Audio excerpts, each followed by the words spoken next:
Super coffee. அதெல்லாம் okay. நான் இதுக்கு பேசின விஷயத்தை பற்றி யோசிச்சிங்களா? பார், அதெல்லாம் விடு. வேறு வேலை இருந்தால் போய் பாருமா. உன்ன மாதிரி நான் என்ன வீட்டில் வெட்டியாக உட்காந்துருக்கேன்? டைம் வேஸ்ட் பண்ணாத.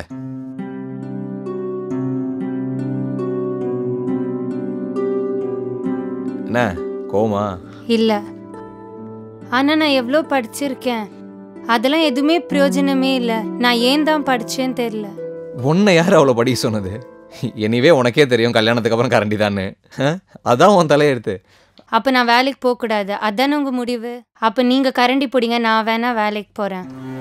இந்த பாருமா, உன்னை வேலைக்கு போவேன்னு நான் சொல்ல.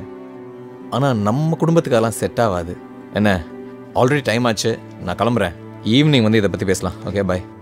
நான் பாட்டுக்கு பேசிகிட்டே இருக்கேன்.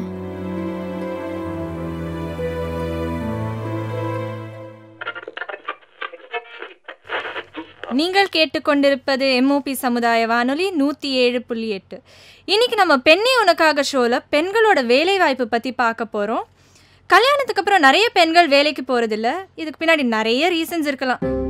இன்னைக்கு நம்மளோட ஒரு பெண்கள் சுய உதவி குழு இருக்காங்க. அவங்க என்ன சொல்கிறாங்கன்னு கேட்போம்.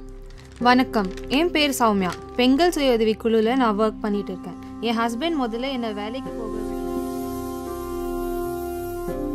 ஏய், இன்னும் கோவமா தான் இருக்கியா?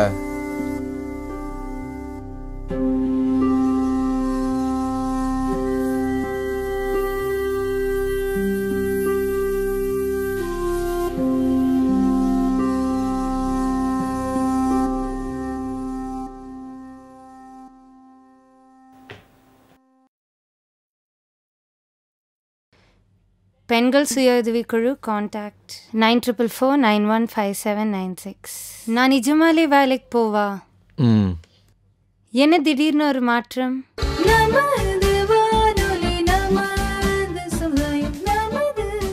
ஆணும் பெண்ணும் சமம் என்று முழக்கம் வெறும் வார்த்தையாக மாறிடலாமோ? பச்சை கிளியென்று கொஞ்சிய மொழிகள் அவளை கூண்டில் அடைத்து ரசித்திரதானோ? வெற்றி களைப்பில் கூத்தாட அவளுக்கு இடம் கொடு.